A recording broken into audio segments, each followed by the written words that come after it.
അത്രയും നമ്മൾ അങ്ങനെയൊക്കെ ചെയ്തിട്ടാണ് ഇങ്ങനെ ഒരു ലെവലിൽ നമ്മൾ എത്തിയിട്ടുള്ളത്. എന്ത് പണിയെടുക്കാനും നമുക്ക് ഇന്നും നമുക്കൊരു മടിയില്ല. ആ മടി കാണിച്ചെന്ന് നമുക്ക് ആ ഇരുത്തം തന്നെ ഉണ്ടാവുള്ളൂ. ഇന്നിപ്പോ അതാണ് ഇന്നിപ്പോ എന്ന് പറഞ്ഞാൽ നമുക്ക് വലിയ കസാലയും കാര്യങ്ങളുണ്ട്. നമ്മളെ ജീവിതത്തിൽ എത്ര വലുതായിക്കോട്ടെ എന്തായിക്കോട്ടെ അഹങ്കരിച്ച് നടന്നു കഴിഞ്ഞാൽ നമുക്കൊന്നുമില്ല. അഹങ്കാരമല്ല ഏറ്റവും വലുത്. നമ്മൾ പൈസ ഉണ്ടെന്ന് വെച്ചാൽ അഹങ്കരിക്കാൻ പറ്റില്ല. ഇന്നിപ്പോൾ നമുക്ക് ചിലപ്പോൾ ഇപ്പം നിങ്ങൾ കണ്ടില്ലേ 1 മില്യൺ ഫോളോവേഴ്സ് ഉണ്ടായിരുന്നു, ആളുകൾ അൺഫോളോ അടിക്കും, ഇതൊക്കെ ചെയ്യും. ഇപ്പോൾ ഏകദേശം താഴോട്ട് കുറഞ്ഞു. അത് വിചാരിച്ചിട്ട് ഇപ്പോൾ നമുക്ക് ജീവിക്കാതിരിക്കാൻ പറ്റില്ല. എനിക്ക് അതുകൊണ്ട് ഒരു ഫീലും ഇല്ല കേട്ടോ, ഒരു ഫീലും ഇല്ല. അതൊക്കെ ഓരോരുത്തരുടെ ഇഷ്ടങ്ങളാണ്. നമ്മൾ ഫോളോ ചെയ്യുന്നതും നമ്മൾ അൺഫോളോ ചെയ്യുന്നതും അതൊക്കെ അവരുടേതായ ഇഷ്ടങ്ങളാണ്, അവരുടേതായ താല്പര്യങ്ങളാണ്. അതിലൊന്നും നമുക്ക് ഒന്നും പറയാനില്ല. സോഷ്യൽ മീഡിയയിൽ ഇപ്പം വളരെ സക്സസ് ആയിട്ടുള്ള ഒരാള് ഇപ്പൊ ഒരു പ്രൊമോഷൻ അല്ലെങ്കിൽ കുറച്ചും കൂടി ബൂസ്റ്റ് ചെയ്യാൻ ആളുകളിലേക്ക് കൂടുതൽ എത്താൻ വേണ്ടിയിട്ട് ഒരു സീൻ ക്രിയേറ്റ് ചെയ്ത പോലെ പറയുന്ന ആളുകളുണ്ട്. അതിന് കൂടെ നിന്ന് സപ്പോർട്ട് ചെയ്യുന്ന ആളുകളുണ്ട്, ഇല്ല അതിന് കൃത്യമായിട്ട് പ്രതികരിച്ചു എന്ന് പറയുന്നവരുണ്ട്. ശരിക്കും അങ്ങനെ ഒരു ഫെയിമിന് വേണ്ടിയിട്ട് ഒരു ഇഷ്യൂ ക്രിയേറ്റ് ചെയ്താണ്, അതിന് വേണ്ടിയിട്ട് ക്രിയേറ്റ് ചെയ്യുന്ന ആൾക്കാർ പറയുന്ന ആളുകളുടെ എന്താ പറയാനുള്ളത്? ഫെയിമിന് വേണ്ടിയിട്ട് എന്ന് പറഞ്ഞിട്ടുണ്ടെന്നുണ്ടെങ്കിൽ സ്വന്തം ബാപ്പാക്ക് വിളിച്ചിട്ട് ആരെങ്കിലും ഫെയിം ഉണ്ടാക്കാൻ ആഗ്രഹിക്കോ? ഞാൻ ആഗ്രഹിക്കണില്ല. സ്വന്തം വാപ്പാനെ ഒരാളെയും വിളിച്ചിട്ട് അവൻ്റെ എതിരെ നമ്മൾ പ്രതികരിച്ചിട്ട് അങ്ങനെ ഒരു ഫെയിം കിട്ടിയിട്ട് എന്താ കാര്യമുള്ളത്? അല്ല, ഒരു 1.5 വർഷം കൊണ്ടാണ് ഇപ്പോൾ ഈ ഇൻ്റെത് ഇനിയിപ്പോൾ ഒരു ഇത്രയും ആളുകളിലേക്ക് ഞാൻ എത്തിയതും ഇതൊക്കെ ആകെ ചെറിയ കാലം കൊണ്ടാണ്. 1 വർഷം 1.25 വർഷമായിട്ടുണ്ടാവുള്ളൂ ഞാൻ ഈ വീഡിയോസും കാര്യങ്ങളും ചെയ്യാൻ തുടങ്ങിയിട്ട്. പിന്നെയെന്ന് പറഞ്ഞാൽ നമ്മളൊരു രീതി എന്ന് പറഞ്ഞാൽ നമ്മൾ ബിസിനസ് ചെയ്തിട്ട് നമ്മൾ ക്യാഷ് ഉണ്ടാക്കണം. ആ ക്യാഷ് നമ്മളെ കൊണ്ട് പറ്റുന്ന രൂപത്തിൽ നമ്മളെല്ലാ ഫോളോവേഴ്സിനും നമ്മൾ കൊടുക്കാറുണ്ട്. ഗിവ് അവേ ആയിക്കോട്ടെ, ഫോണുകളായിക്കോട്ടെ, എന്തും നമ്മളെ കൊണ്ട് പറ്റുന്നത്. എന്താ വെച്ചാൽ ഞാൻ മനസ്സിലാക്കി എന്താ വെച്ചാൽ നമ്മളെ ബാക്കിൽ നിൽക്കുന്ന നമ്മളെ ഫോളോവേഴ്സിന് ഒന്ന് അവർക്ക് എൻ്റർടൈൻമെൻറ്റ് കൊടുക്കണം, നമ്മളെ കൊണ്ട് കഴിയുന്നത് അവർക്ക് ചെയ്തു കൊടുക്കണം. പല രീതിക്കാരം ചിലപ്പോൾ എന്തെങ്കിലും ചിലപ്പോൾ ഇതിന് മുന്നേ ഇപ്പോൾ നമ്മളൊരു ഫോളോവേഴ്സ് വിളിച്ചിട്ട് പറഞ്ഞു, ഷായിക്ക ഞങ്ങളെ വണ്ടി എനിക്കൊന്ന് ജസ്റ്റ് ഒന്ന് പുതിയാപ്പിള ഇറങ്ങാൻ തരുമെന്ന് ചോദിച്ചു. പറഞ്ഞു ആയിക്കോട്ടെ തരാം. അതൊക്കെ എന്ന് പറഞ്ഞാൽ നമ്മളൊരു ഇതെന്ന് പറഞ്ഞിട്ടുണ്ടെങ്കിൽ അവൻ്റെ ജീവിതത്തിലെ ഫസ്റ്റ് ഒരു കല്യാണം, അത് അവൻ്റെ ഫസ്റ്റ് ആയിട്ടുള്ള സംഭവമാണ്. ഓരോരോ ആഗ്രഹങ്ങളാണ് അല്ലേ. ഓക്കെ ഞാൻ തരാമെന്ന് പറഞ്ഞാൽ അങ്ങനെ ഞാൻ കൊടുത്തിരുന്നു. പിന്നെയെന്ന് പറഞ്ഞിട്ടുണ്ടെന്നുണ്ടെങ്കിൽ എൻ്റെ ഫോളോവേഴ്സിൽ ഇനിയിപ്പോൾ ക്യാഷ് ആയിക്കോട്ടെ പല ബുദ്ധിമുട്ടുകളും ചോദിച്ചിട്ട് ഒരുപാട് ആൾക്കാർ എന്നെ കോൺടാക്ട് ചെയ്യുന്നുണ്ട്. തിരൂരിൽ നിന്ന് വരെ ബസ് ഇറങ്ങിയിട്ട് വരെ ഇവിടെ വരുന്നുണ്ട് ഒരു ഫാമിലി. അങ്ങനെ ഇഷ്ടം പോലെ നമ്മളെ കൊണ്ട് പറ്റുന്നതൊക്കെ നമ്മൾ ചെയ്യുന്നുണ്ട്. ഒക്കെ ഇതിൽ നിന്ന് കിട്ടുന്ന ക്യാഷ് നമ്മൾ ഇവർക്കൊക്കെ നമ്മൾ കൊടുക്കാറുമുണ്ട്. കൊടുത്തെങ്കിൽ മാത്രമേ കിട്ടുള്ളൂ എന്നുള്ള ഞാൻ പഠിച്ചിട്ടുള്ളത്. അത് വെറുതെ നമ്മൾ കിട്ടിയ മൊത്തം ഇങ്ങനെ നമ്മൾ എടുത്ത് വെച്ച് കാണാൻ നടക്കുന്നൊരു സ്വഭാവം. ഞാൻ എൻ്റെ ക്യാഷ് എന്ന് പറഞ്ഞിട്ടുണ്ടെങ്കിൽ ഇപ്പം നമുക്ക് കിട്ടിയ നല്ലോണം ചിലവാക്കുന്ന ഒരാളാണ് ഞാൻ. നന്നായിട്ട് ചിലവാക്കുന്ന പറഞ്ഞാൽ നന്നായിട്ട്. എങ്ങോട്ടേലൊക്കെ പോവുകയാണെങ്കിൽ നല്ല ക്യാഷ് നല്ല ചെലവാക്കിയിട്ടാണ് ഇത്രയും കാലം ഞാൻ ജീവിച്ചിട്ടുള്ളത്. ഒത്തിരി ഫോളോവേഴ്സ് അല്ലെങ്കിൽ ഫാൻസ് മീറ്റ് ചെയ്യാൻ വരാറുണ്ടല്ലോ. ഇപ്പൊ നമ്മുടെ മുമ്പ് കുറച്ച് പേര് വന്നിട്ടുണ്ട്. സോ ഏത് ഏജ് ഓഫ് കാറ്റഗറിയിലെ ആളുകളെ കൂടുതൽ ഇപ്പൊ എല്ലാ ഏജിലെ ആൾക്കാരെ ഐഡന്റിഫൈ ചെയ്യുന്നുണ്ടെന്ന് തോന്നുന്നു. സോ ഇപ്പൊ സത്യം പറഞ്ഞാല് എന്താ പറയാ, ചെറിയ കുട്ടികൾക്ക് അറിയുന്നുണ്ട്, വയസ്സായിട്ട് ആളുകൾ അറിയാം. ഇപ്പൊ നമ്മളെന്നാളെ ഒരു കോഫി എടുക്കാൻ ഫാമിലിന്റെ വന്ന് കണ്ട് ഷാജാൻകാന്ന് പറഞ്ഞാണ്ട് വരുന്നുണ്ട്. ഫാമിലി എല്ലാവർക്കും അറിയുന്നുണ്ട്. ഇപ്പൊ എല്ലാവർക്കും അറിയുന്നുണ്ട്. എന്താ പറയാ, കുട്ടികളുണ്ട്, ഫാമിലീസ് ഉണ്ട്, വയസ്സായിട്ട് എല്ലാവരും മനസ്സിലാക്കുന്നുണ്ട് നമ്മൾ ആ ഒരു വ്യക്തിയാന്നുള്ളത് മനസ്സിലാക്കുന്നുണ്ട്. സന്തോഷിക്കുന്നുണ്ട്. ഐ മീൻ അത് ആഗ്രഹിച്ചിട്ടുണ്ടായിരുന്നോ? ഫെയിം എന്ന് പറഞ്ഞാല് ഞാൻ ഇങ്ങനെ ഒരു ഫെയിം ഞാൻ ആഗ്രഹിച്ചിട്ടില്ലായിരുന്നു. ഇങ്ങനെയെന്ന് പറഞ്ഞാല് നമ്മള് എന്താ പറയാ, ഈ ഒരു ഇങ്ങനെ ഒരു രൂപത്തിൽ ഞാൻ അത്യാവശ്യം എൻ്റെ ഒരു അഭിപ്രായത്തില് ഏകദേശം ഒരു 50% ആളുകളൊക്കെ എന്നെ ഇങ്ങനെ അറിഞ്ഞിരുന്നു. പക്ഷെ ഇങ്ങനെ ഒരു വീഡിയോ കൂടി ഞാൻ ചെയ്തപ്പോ ഒരു 250 പെർസെന്റേജ് ആയ പോലെയാണ് ഇപ്പൊ ഉള്ളത്. എവിടെ ചെന്നാലും ആളുകൾ അറിയുന്ന ഒരു സിറ്റുവേഷനിലേക്ക് മാറി. ഇങ്ങനെയുള്ള ഒരു ഫെയിം ഒന്നും ഞാൻ ആഗ്രഹിച്ചില്ല. എന്താ വെച്ചാൽ ഇങ്ങനെയുള്ള ഒരു ഇതൊക്കെ അതൊക്കെ ഒരു മനുഷ്യന്റെ സാഹചര്യമാണ്. ഇന്നിപ്പോ നമ്മളെ ഉമ്മാനെയും നമ്മളെ വാപ്പാനെയും അവര് വിളിക്കുമ്പോ ആണത്തുള്ളം ചോദിക്കും, അല്ലാത്തവൻ ചോദിക്കൂല. ആണത്തുണ്ട്, അവൻ ആണായി പറന്നവനാണെങ്കിൽ എന്തായാലും അവനോട് ചോദിക്കും, അല്ലാത്തവൻ ചോദിക്കൂല. എന്നെ സംബന്ധിച്ചിടത്തോളം എന്റെ വാപ്പാനും ഉമ്മാനും പറഞ്ഞിട്ട് ഞാൻ എന്തായാലും ചോദിക്കും. അല്ലെങ്കിൽ പിന്നെ നമ്മളിങ്ങനെ ഇത്രയും വളർന്നിട്ട് നമ്മളിങ്ങനെ നടന്നിട്ട് വല്ല കാര്യമുണ്ടോ? ഒരു കാര്യമില്ല. എൻ്റെ ജീവിതശൈലി ഞാൻ അങ്ങനെ പഠിച്ചിട്ടുള്ളത്. പക്ഷെ ചുമ്മാ ഒരാളെ മെക്കെട്ട് കയറുന്ന സ്വഭാവം എനിക്കില്ല. ഇത്രയും കാലം അപ്പൊ അന്നൊക്കെ നമ്മൾ അവിടുന്ന് കണ്ടിരുന്നു. അങ്ങനെ എന്തെങ്കിലും എൻ്റെ അടുത്ത് നിന്ന് ഒരു റോങ് ആയിട്ട് ഒരു എന്തെങ്കിലും ഒരു ഫീല് കിട്ടിയിട്ടുണ്ടോ? അത്രേ ഉള്ളൂ. ഇതൊക്കെ എന്ന് പറഞ്ഞാൽ ഞാൻ പറഞ്ഞില്ലേ, നമ്മളൊരു മനുഷ്യനെ നമ്മൾ കൊല്ലുന്ന് വിചാരിച്ചിട്ടല്ല ആ മനുഷ്യന്റെ അടുത്ത് പോകണത്. പക്ഷെ സാഹചര്യം കൊണ്ട് നമ്മൾ അയാളെ കൊന്നു പോവാണ്. ഞാൻ ഇപ്പൊ എന്റെ മനസ്സിൽ ഫസ്റ്റ് തന്നെ കൊല്ലണം എന്ന് പറഞ്ഞിട്ടൊന്നും ആരും പോവില്ല. എത്രയും ഇപ്പോൾ ഇനിയിപ്പോൾ ജയിലിൽ കിടക്കുന്ന ആളുകൾ വരെ എത്ര പേരുണ്ടെന്നുണ്ടെങ്കിലും അവരുടെ സാഹചര്യം കൊണ്ട് ചെയ്തു പോയ കുറ്റങ്ങളേക്കാരം കൂടുതലുണ്ടാവുക.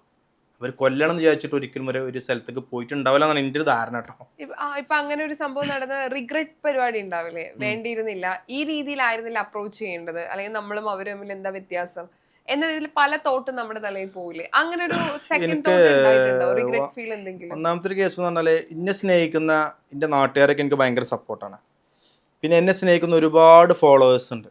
ഇപ്പം എൻ്റെ ഫോളോവേഴ്സ് വേറെ കാരണം ഇപ്പം ഈ പറഞ്ഞ വ്യക്തിൻ്റെ ഫോളോവേഴ്സ് വേറെ കാരണം അവരുടെ ഇടയിൽ ഞാനിങ്ങനെ തെറിപരമായിട്ട് ഇങ്ങനെ ഒരു വാക്കില് ഞാൻ പറഞ്ഞു എന്നുള്ള ഒരു സംഭവത്തിൽ എനിക്ക് ഒരു വിഷമമുണ്ട്. ഞങ്ങളിപ്പം ഈ വീഡിയോസ് കാണുമ്പോഴായാലും വീഡിയോ ഇങ്ങനെ അല്ലല്ലോ നമ്മൾ സ്റ്റെക്ക് ആവും. അല്ലെങ്കിൽ ഇപ്പൊ നമ്മുടെ ഫാമിലി ആയിട്ട് സംസാരിക്കണേ എന്ന് നമുക്ക് തോട്ട്ഫുള്ളി അത്തരം കാര്യത്തില് ഒരു വിഷമമുണ്ട്. ആൻഡ് ഫാമിലിയുടെ ഒരു സപ്പോർട്ട് പറയും. കാരണം ഇപ്പൊ നമുക്കൊരു വീഴ്ച വരുമ്പോഴും കൂടെ നിൽക്കുന്നത്, അല്ലെങ്കിൽ നമുക്ക് നല്ലത് വരുമ്പോൾ എപ്പോഴും നമ്മുടെ കൂടെ നിൽക്കുന്നത് ചിലപ്പോൾ നമ്മുടെ ഫാമിലി ആയിരിക്കും. ഫാമിലി എന്ന് പറഞ്ഞാല് ഇനിയിപ്പോ അനിയന്മാരാണെങ്കിലും വൈഫാണെങ്കിലും ഉമ്മയാണെങ്കിലും ഓൾക്ക് അങ്ങനത്തെ ഒരു സപ്പോർട്ടിങ്, അല്ലെങ്കിൽ ഉമ്മാക്ക് കൂടുതൽ ഇതിനെ പറ്റിയൊന്നും അറിയില്ലല്ലോ. സോഷ്യൽ മീഡിയ അവരോട് വേറെ ആൾ പറയുമ്പോ അവര് ഭയങ്കര ആകുലതപ്പെട്ട് സംസാരിക്കാറുണ്ട്. എന്ത് ഇവിടെ നടക്കുന്നത് ചോദിക്കാറുണ്ട്. എന്താ പറയാ, ഉമ്മ സത്യം പറഞ്ഞ ഇതുവരെ എന്നോട് ഈ കാര്യം ചോദിച്ചിട്ടില്ല, അറിഞ്ഞിട്ടില്ല, പറഞ്ഞിട്ടുമില്ല. ഇല്ല ഞാൻ അങ്ങോട്ട് പറഞ്ഞിട്ടുമില്ല. ഇപ്പൊ നമ്മള് വെറുതെ അവരും കൂടി വിഷമിക്കണ്ടല്ലോ. അവർക്കിപ്പോ അവരെ ഹസ്ബൻഡിനെ പറയുമ്പോൾ അവർക്കും അതിന്റേതായ ഒരു മാനസികാവസ്ഥ ഉണ്ടാവുമല്ലോ. അതുകൂടി നമ്മൾ ചിന്തിക്കണല്ലോ ഇതില്. നമുക്ക് ഫാമിലി ഒന്ന് പരിചയപ്പെട്ടാ. ഓക്കെ. അപ്പൊ ഇതാണ് നമ്മുടെ ഷാജഹാനിക്കന്റെ എല്ലാമായിട്ടുള്ള ഫാമിലി. എല്ലാത്തിനും കൂടെ നിൽക്കുന്ന, ഏത് അവസ്ഥയിലും കട്ടക്ക് നിൽക്കുന്ന ഫാമിലി. ഒന്ന് പരിചയപ്പെടുത്തും. പേര് ചോദിക്കട്ടെ. വലിയ പേരുകളാണ്. ഇവിടെയോ എത്ര ക്ലാസ്സിലാണ് പഠിക്കുന്നത്? രണ്ടില്. ഡിയോ LKG ആണോ? നീ എത്ര പഠിക്കണ പറഞ്ഞോടക്കെ? LKG ആണോ? LKG പഠിക്കണം കേട്ടോ. ഇപ്പൊ ഞങ്ങൾ എപ്പോഴും കാണുന്ന ഒരു ഷാജഹാനൊക്കെ ഉണ്ട്, ഭയങ്കര സ്ട്രോങ് ആയിട്ട് അല്ലെങ്കിൽ ഭയങ്കര എനർജറ്റിക് ആയിട്ട് സംസാരിക്കണിക്ക. ശരിക്കും എങ്ങനെ റിയൽ ലൈഫിൽ ആൾ അതുപോലെ തന്നെയാണോ? നമ്മൾ ഈ വീഡിയോയിലൊക്കെ കാണുന്ന പോലെ തന്നെയാണോ? അല്ല, അങ്ങനെ വീഡിയോയില് കാണുന്ന പോലെ അല്ല. പിന്നെ എങ്ങനെയാ?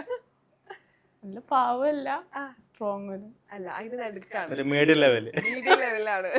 എല്ലാത്തിനും ഭയങ്കര ഈ പൊട്ടിത്തെറിക്കുന്ന ആളായിട്ട് നമ്മൾ കണ്ടിട്ടില്ലേ?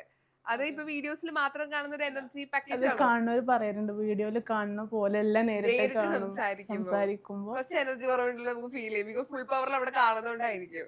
അല്ല, വീഡിയോയില് അങ്ങനെ എനർജി ആയിട്ട് പൊട്ടിച്ച് സംസാരിക്കുന്നോണ്ട് ഇപ്പൊ ആളുകൾ പറയും, എങ്ങനെയൊക്കെ വിചാരിക്കുക, എന്താ ഇവനിങ്ങനെ കുഞ്ഞമ്മാണ്ടിക്കാടിന്റെ അനിയനുള്ളതൊക്കെ ചോദിക്കുന്നുണ്ട്.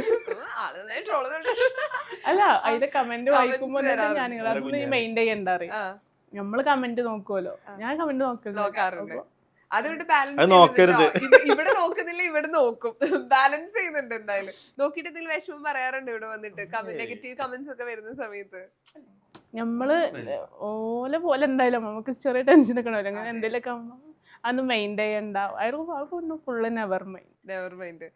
ഞാൻ ഇപ്പൊ ഒന്നുകൂടെ സർപ്രൈസ് ആയത്, ഇയാളാണ് ഇപ്പൊ വീഡിയോസിൽ ഇത്രയും ഭയങ്കര പവർ ആയിട്ട് സംസാരിക്കണേ. കാരണം ഇപ്പം നമ്മുടെ ബിസിനസ് ഒക്കെ ആളാണ്, ഇപ്പൊ വണ്ടിയുടെ ഒക്കെ പ്രൊമോഷൻ പരിപാടിയൊക്കെ നമ്മള് വീഡിയോസ് കാണണേ. പക്ഷെ ഇതുപോലെ അതും ആരാണ് ഇത്? ഈ സപ്പോർട്ട് തന്നെയാണോ ആ വീഡിയോക്ക് പിന്നിലും? അത് ഈ ആളെ കൂടെ പോകുമ്പോ ഞാൻ എന്തായാലും അതുപോലെ എന്തായാലും എനിക്കാവാൻ പറ്റും, കഴിഞ്ഞിട്ടില്ല, പറ്റിയിട്ടില്ല. പിന്നെ നമ്മളിങ്ങനെ കണ്ടന്റ് വീഡിയോസ് ചെയ്യാന് പോയിരുന്നു. ഇപ്പൊ പിന്നെ ഇവിടെ ആയപ്പോ ഇവിടുത്തെ വീഡിയോസ് ഒരു ദിവസം ഇതുപോലെ ഇവരിങ്ങനെ പറയാം, എനിക്ക് അവിടുത്തെ വീഡിയോസ് ഇങ്ങനെ പറയും ചെയ്തൂടെ. ഞാൻ ഇത് അപ്പൊ അലിക്കർ ഞാൻ പറഞ്ഞു തരാം ഡയലോഗ്, അതൊക്കെ ആ ഡയലോഗുകളൊക്കെ അലിക്ക പറഞ്ഞു തരുന്നത്. അതിന് ക്രെഡിറ്റ് ഫുൾ അലിക്കാണ്. അത് എത്ര ഷോട്ട് എടുത്തിട്ടാണ് അറിയോ അതൊന്ന് റെഡി ആവാ. ഇപ്പൊ പിന്നെ ഷോട്ട് കുറഞ്ഞു വരൽ തുടങ്ങി. അതേ എനർജിയിൽ ഇവിടുന്ന് വീഡിയോസ് വരുന്നുണ്ടെന്നാണ് വിചാരിച്ചേ. കാരണം ഇപ്പൊ അങ്ങനെ വീഡിയോസ് ചെയ്യാൻ ഒരു സപ്പോർട്ട് ഉണ്ടല്ലോ. നമ്മൾ വരെ ആൾ കൂടെ പുറത്തേക്ക് വീഡിയോസ് എടുക്കാൻ പോകുമ്പോ ഒരു ഒറ്റ ഷോട്ടിൽ തന്നെ പറയുമ്പോ എനിക്കന്നെ ഭയങ്കര ശരിക്കും ഒരു ഹസ്ബൻഡ് എന്ന നിലയില് എങ്ങനെയാണ് ഷാജഹാൻ ചോദിക്കുകയാണെങ്കിൽ? അല്ല, എല്ലാവരും നല്ല ഹെൽപ്പിംഗ് മെന്റാലിറ്റി ഒക്കെ ഉള്ള ആളാണ്. പൈസ ഉണ്ടാക്കും, അതുപോലെ എല്ലാവരും ഹെൽപ്പ് ചെയ്യും. ആരെന്ത് ചോദിച്ചാലും ഒന്നും കൊടുക്കും. അത്ര അത് ചോദിച്ച് കൊടുത്ത ആൾക്കും വാങ്ങൊന്നുമില്ല, അങ്ങനത്തെ ഇതൊന്നുമില്ല. നല്ലോണം ഡ്രസ്സ് കൊടുക്കും, ഡ്രസ്സ് ഷൂ നല്ലോണം എടുക്കും. ആൾക്കാരുടെ ഒരു ഇപ്പൊ വീടിനൊക്കെ സ്ഥലം ഇല്ലാതെ 2 മാസം 1 മാസം കഴിയുമ്പോൾ ആ ഡ്രസ്സ് റിപ്പീറ്റ് മാറ്റുന്ന പറഞ്ഞത്. സോ അപ്പൊ ഈ ഡ്രസ്സുകളൊക്കെ എന്ത് ചെയ്യും? അതിനാണ് നിങ്ങൾ എപ്പോഴും വഴക്കുണ്ടാക്കുക? ഞാൻ ഇപ്പൊ കൊടുക്കും. ഇപ്പൊ അവിടെ കുറഞ്ഞ് കൊടുക്കാണ്ട് ഒരു കെട്ട് ഡ്രസ് അവിടെ ഉണ്ട് ഉണ്ട്. അതാണ് കൊടുക്കാണ്ട് ഏറ്റവും കൂടുതൽ ഒരു നെഗറ്റീവ് എന്ന് പറയാൻ ഡ്രസ് അത് വാങ്ങാൻ. പക്ഷെ നമ്മളെ എല്ലാരും വെച്ച് നോക്കുമ്പോ ഒരു കുറച്ച് കൂടുതൽ കൂടുതലാണ്. style ആയിട്ട്. ഇവിടെ ഭയങ്കര സ്റ്റൈലിംഗ് ഒന്നുമില്ല, ഇഷ്ടല്ല. കുഴപ്പമില്ല, അവൾ അല്ല ഡ്രസ്സും ഞാന് കാര്യങ്ങളൊക്കെ ചെയ്യും. എനിക്ക് ആൾക്ക് ഞാൻ പർദ്ദ പർദ്ദ ഞാൻ എപ്പോഴും പറയും, പർദ്ദ നോക്കൊരു മുഞ്ചി എന്ന് പറഞ്ഞ അങ്ങനെ പർദ്ദയാണ് കൂടുതൽ. ഷോർട്ടൊക്കെ ഇട്ട ഞാൻ കുട്ടിയാണ് പറയും. ഇവിടുത്തെ ഷോറൂമിലത്തെ വീഡിയോസ് ഒക്കെ ചെയ്യുമ്പോ പർദ്ദനിട്ട് അവർ ചെയ്യാറ്. Yes, ഞങ്ങൾ അങ്ങനെ കാണാറ്. പർദ്ദ ഇതിന്റെ അറേഞ്ച് മാരേജ് ആണോ ലവ് ലവ് മാരേജ്? മാരേജ് ആ, എത്ര വർഷം